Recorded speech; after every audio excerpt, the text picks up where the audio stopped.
who will talk about Denmark's Asia policy.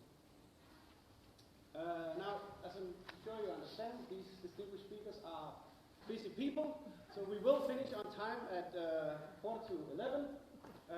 There'll be more practical remarks later, but I just want to make everybody aware that the conference is being recorded and streamed, so keep that in mind when you're asking questions. And answering. And answering, yes. And on that note, that's me. Without further ado, I will hand over the floor to Henrik. Thanks. I took it over already, I noticed, since my mic was turned on. But thank you very much, and thank you for the invitation to open this very important, relevant, and timely meeting. And it's indeed extremely timely because we're already 10 years ahead, I understand, since this initiative was started 10 years ago. So it just shows how university occasionally can be even a little bit ahead of time.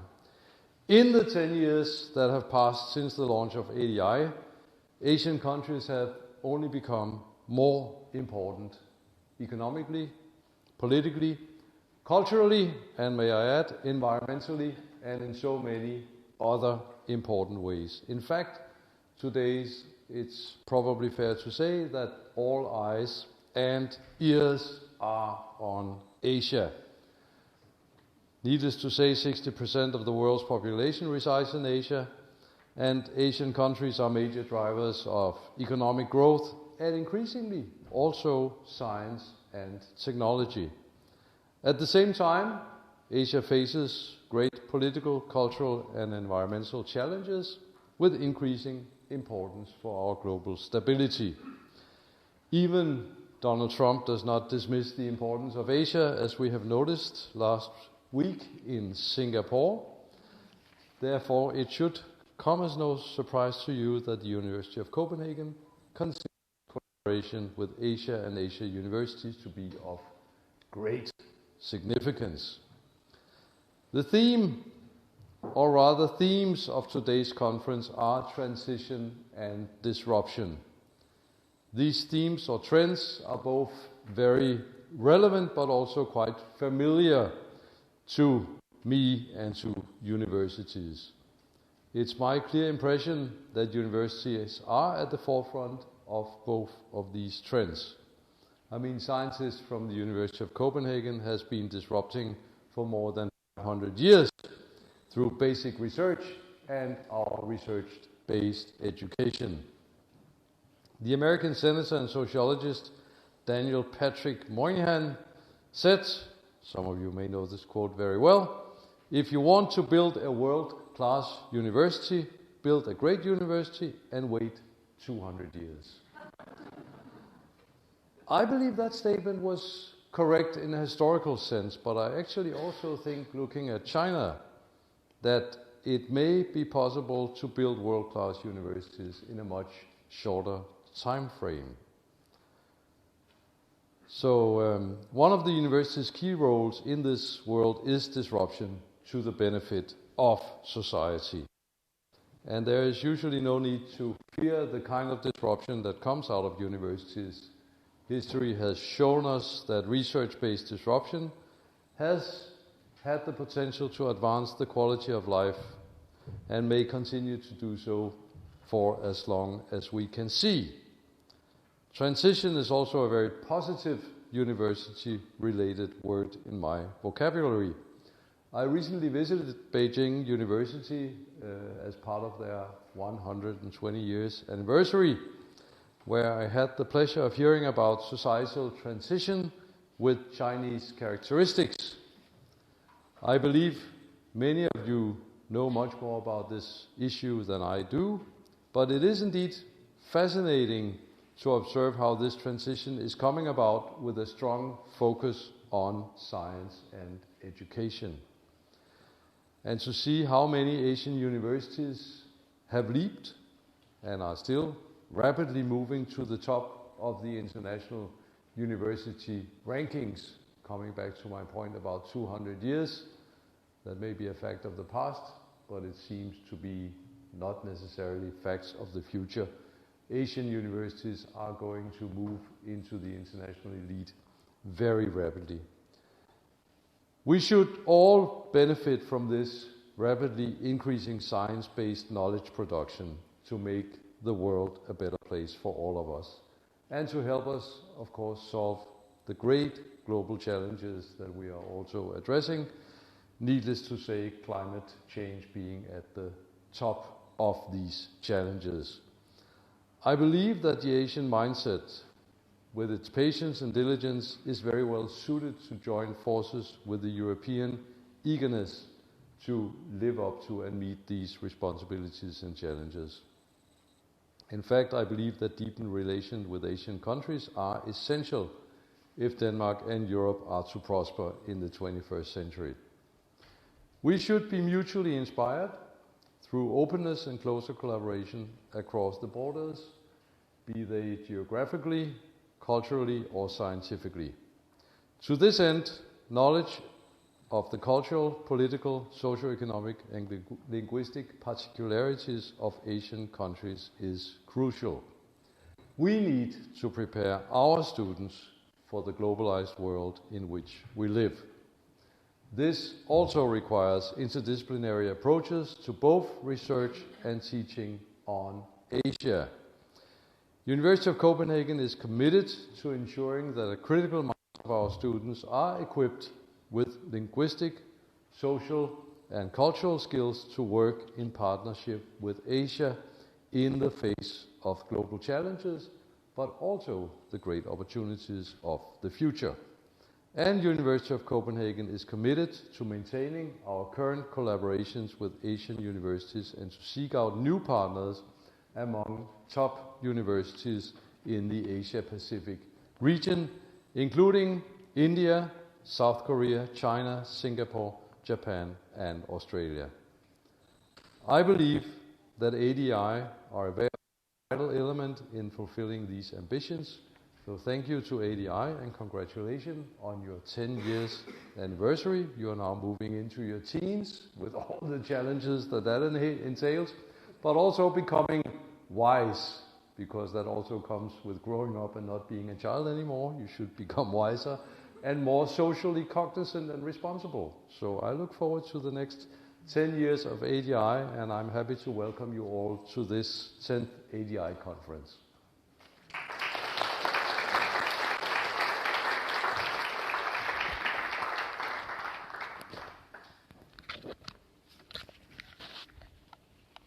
Thank you, Henrik.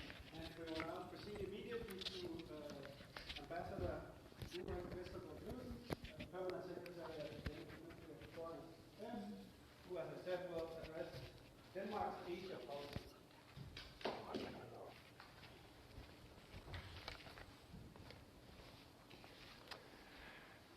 Thank you very much. I'd like to start by thanking you for this opportunity. I'd like to thank the University of Copenhagen, my alma mater, for this opportunity to speak about Asia. I graduated from University of Copenhagen back in '94. I wrote my thesis as a Master of Economics on international trade, and I think the title was "What New World Trading Order?" And I guess I should go back and review it because I think it would be a good topic for another thesis. This may actually be more of a challenge than an opportunity to address you about Asia in this time and age, because given the dynamics, diversity, and expanse of the Asian region, it will be quite challenging to capture the entire complexity of this subject in only 20 minutes. However, if I do not manage to cover all the issues you are interested in, I hope we can do so during the Q&A afterwards. But let me try to set the scene as we see it in the Ministry of Foreign Affairs. First of all, of course, we see a rising and much stronger China, with whom we have established a comprehensive strategic partnership already 10 years ago. We also see India, soon to be the most populous country in the world, and presenting, of course, the highest growth rates of any G20 country, 6.7% only last year.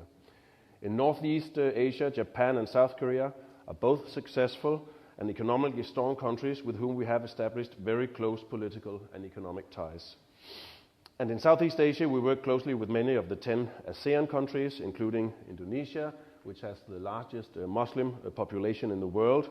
In the Asia Pacific, we see Australia, a strong partner with whom we also work closely, but also on issues such as peace missions in the fight against terrorism and ISIS in Syria and Iraq. We also have strong relations with Bangladesh, Afghanistan and Pakistan, and I should also mention Nepal and Mongolia, both small but democratic countries with whom we have excellent diplomatic relations. Previously, during the times when Asia was a poorer and somewhat, or at least somewhat poorer, developing region, we built up comprehensive development assistance partnerships. In many Asian countries, these partnerships now form the backdrop of today's increasingly close, mutually beneficial and primarily commercially based cooperation with Denmark.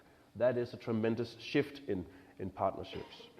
So let me give you a few key figures on the Danish presence and engagement in Asia, and secondly, some words on how it all started about 400 years ago. With our restructuring of embassies and representations abroad over the last years, our presence in Asia has strengthened quite significantly. 3 years ago, we opened new embassies in Myanmar and in the Philippines. We've also increased the number of posted staff in China, in India, in Japan, in South Korea, Indonesia and Vietnam. The increase in staff includes diplomats as well as sector experts and growth advisors from Danish line ministries and agencies. And then you might think, I bet you say that to all the, not girls, but all the countries. But if you read both Jyllands-Posten and Børsen today, you will see that in this very same period, we have actually been under reduction in the Ministry of Foreign Affairs. So these absolute growth in numbers are actually against the backdrop where we have less resources. So it tells you something about the relative priority of Asia in the world today and also in Danish foreign policy. So now we have 20 official representations in Asia with more than 550 employees in total. That's both the posted and local staff. Our comprehensive engagement and substantial presence also illustrate the fact that foreign policy is no longer the sole prerogative of the MFA. We work closely with a range of Danish authorities and ministries in order to ensure that our foreign policy has maximum impact and deals with all relevant sectors. To give a little context to the current Danish presence in Asia, let me take you back in history. Roughly speaking, Denmark's engagement with Asia started about 400 years ago, in 1619, when the Danish, well, I should say the Danish-Norwegian explorer Jens Munk tried to reach China and India through the Northwest Passage. As was the trend of the time, the Danish king, by then Christian IV, had sent him on an expedition to find new routes to Asia in order to gain access to the lucrative spice trade. Munk did not succeed, but seeds had been planted for Denmark's future interest and engagement in Asia. About 100 years later, in 1730, another Danish king, now Christian VI, decided to establish a royal Danish trading company called Asiatisk Kompagni with the aim of expanding trade with Asia. The company's name and some of its buildings remain at Asiatisk Plads, Asia Square, in Copenhagen, and as many of you know, very appropriately, that's also today the location of the Danish Ministry of Foreign Affairs.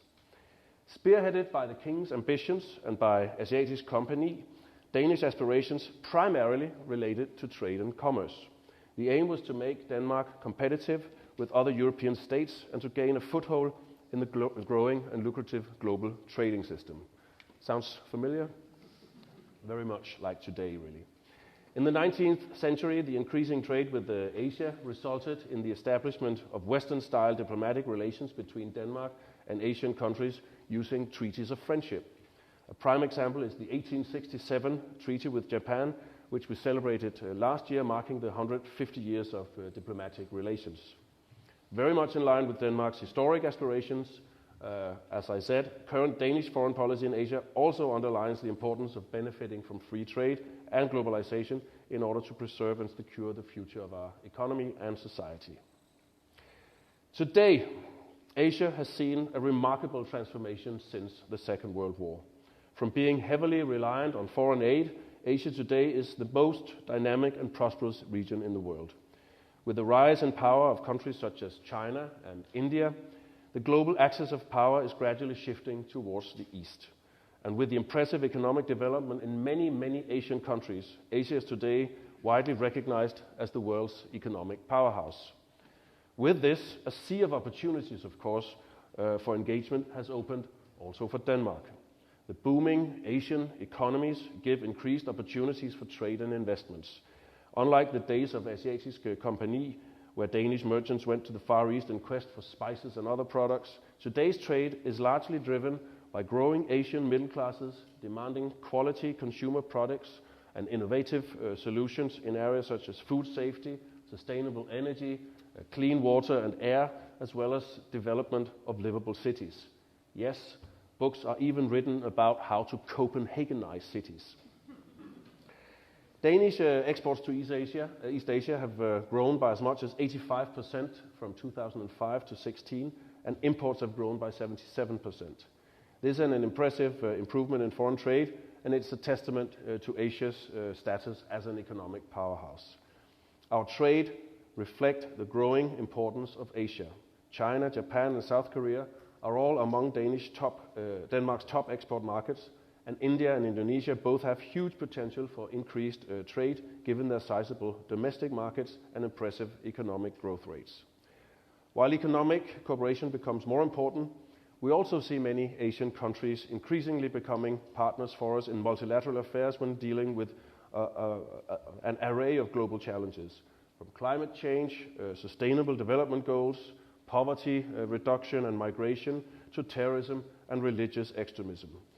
As this is happening, we also see the need to stand up for and preserve both our economic interests as well as our liberal democratic values, universal human rights, and a rules-based international system. That is not least important. A good example of this balancing act is the discussion on connectivity through better infrastructure, maritime, in land and by air between Europe and Asia. China has presented its Belt and Road Initiative, and the EU is working on a broad connective strategy with Asia to be presented later this year. Such programs bring huge economic and development potential. We all know that. But at the same time, we must also ensure that relevant questions of transparency, social and environmental standards, and governance structures are sufficiently addressed. Let me now stress the importance of the European Union in Asia and the way we engage with Asia through Europe. The Danish government foreign and security policy strategy for 2017 and 18, the first of its kind, states the following. The EU membership represents Denmark's best opportunity to influence the world around us and thus the framework conditions of importance for Danish citizens and businesses. This very clearly signifies the importance that the government puts on our EU membership in terms of scope and ability to engage with the world, obviously including Asia. As a small, open and innovative economy, Denmark is dependent on global trade and free exchange of ideas. We have an inherent interest in maintaining good relationships with our trading partners around the world. Our EU membership is vital in this regard. It provides us with the necessary weight and support, and it also allows us to raise the sometimes difficult political questions with more weight. Many of these issues we're faced with internationally are clearly also better dealt with multilaterally due to their transboundary nature. Most often, Denmark has overlapping interests clearly with our fellow EU members, be it in multilateral negotiations, trade policy or consular affairs. The close coordination in Brussels and at the EU representations abroad helps focus our efforts, and it gives us better opportunities. In other words, to punch above our weight. It's been a while since an American used that expression, so I'll have to do it for them now. Our membership of the EU also allows us to engage constructively with the regional intergovernmental organizations in Asia, of which the ASEAN is by far the most developed. The 10 ASEAN countries are strategically located. They have a total population size of more than 600 million people and an economic output making it the world's 7th largest economy. Cooperation with the ASEAN is therefore naturally important to Denmark and the EU. That's also why Denmark, through the EU, continues to support ASEAN as a free, open and inclusive association, while having a strategic dialogue on how to expand trade and economic ties. Equally important in Denmark's Asia policy is the transatlantic cooperation. Through the partnership with the US, we gain the necessary added weight to engage constructively in some of the major ongoing policy issues in Asia. Denmark has an inherent interest in keeping a secure and stable Asia. Let me just mention two examples. The North Korean nuclear and ballistic missile programs are a threat to global and regional stability and a relevant and pressing example of security interests traversing continents.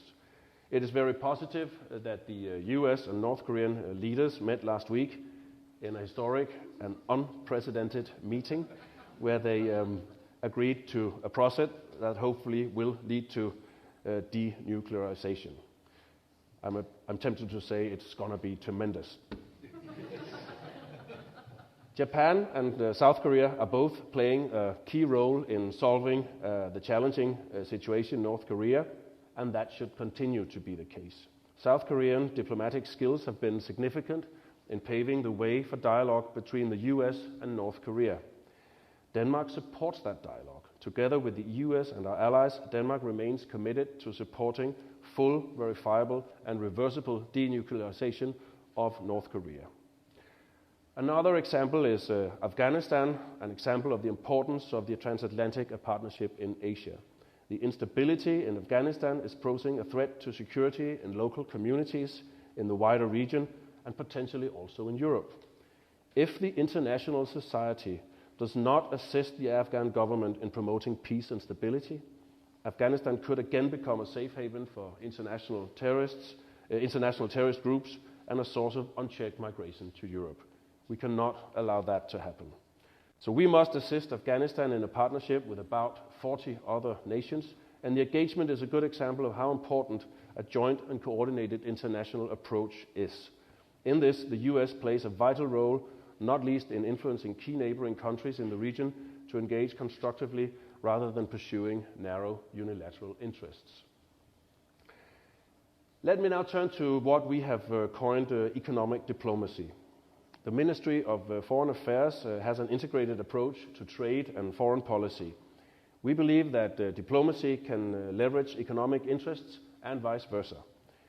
The aim of economic diplomacy is to create value for Denmark and for the Danish business community by using a range of instruments: trade policy, investment promotion, foreign and development policies, cooperation with public authorities, public diplomacy, as well as tech diplomacy, our newest invention. Economic diplomacy builds on Danish knowledge and strengths within areas like green technology, renewable energy, healthcare, food production and safety. All areas which contribute to enhancing sustainable growth at home and abroad, thus also helping us achieve the UN Sustainable Development Goals. While the global economic and political power dynamics are shifting, new markets are opening up, also in Asia. In order to seize the political and economic opportunities provided by these developments, Denmark continues to build strong and long-lasting bilateral strategic partnerships with countries where Denmark has clear political and economic interests at stake. During the last 10 years, globally, Denmark has established strategic partnerships with 5 countries: China in 8, South Korea in 11, Japan in 14, Mexico and Indonesia in 17. As you'll note, 4 of the 5 strategic partnerships that we have entered into are with major Asian countries and all G20 members. This is testament to the rising political and economic power of the region and to the close relations that Denmark has managed to establish with its leading countries. Adding to this, we're currently strengthening our partnership with India with the aim of relaunching the Joint Commission established some years ago. The Commission could serve as the basis for a future strategic relationship or partnership. Our strategic partnerships facilitate very concrete cooperation and activities. They're not just fancy documents left in the drawer once the ink is dry.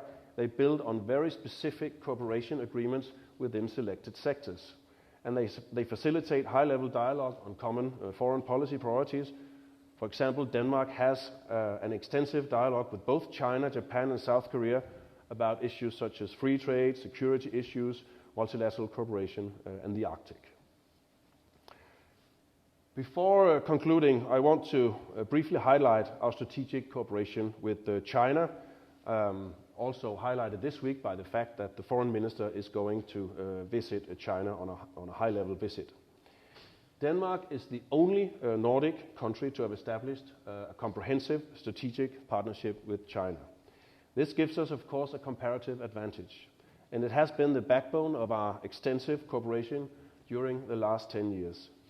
It was the first strategic partnership for Denmark to engage in, and today it is by far the most comprehensive and consolidated among the 5 strategic partnerships. In May 2017, a joint work program to implement the partnership was agreed to. It was launched by Prime Minister Lars Løkke Rasmussen and Chinese President Xi.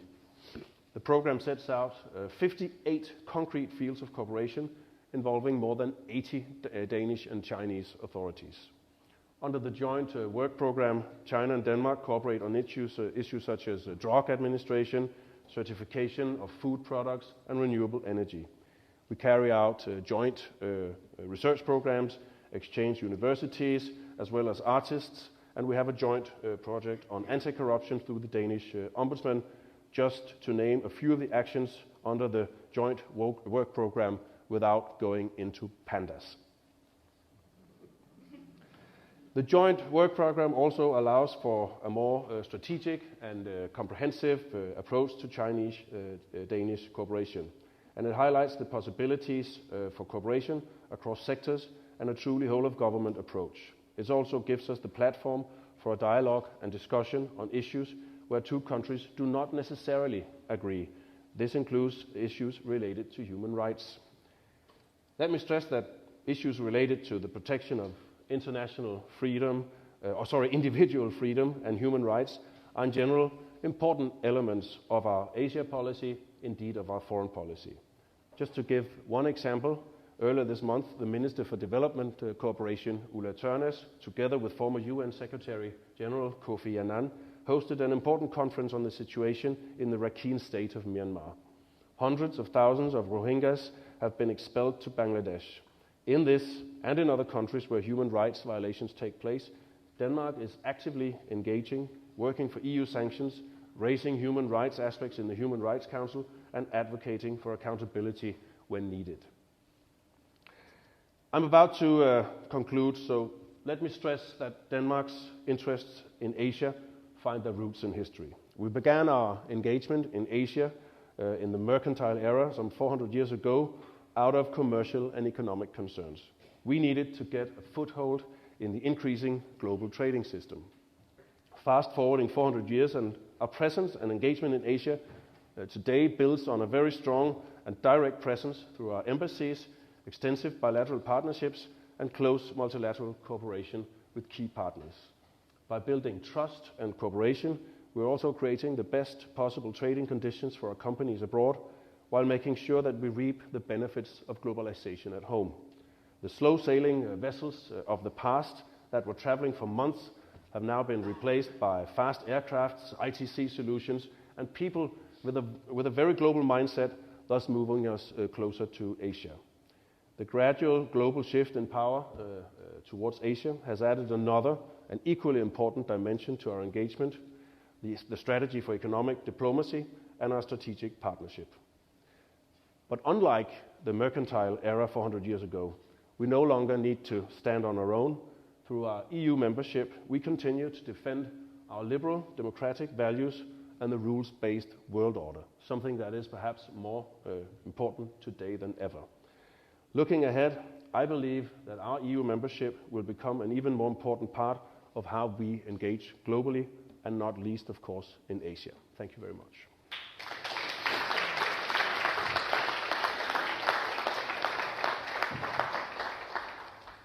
Thank you. Ambassador Vestergaard has kindly agreed to stay for another 10-12 minutes for a Q&A session. We have some microphones present, I believe. I'll try to keep track of both time and questions. I can already see a lot of hands. Please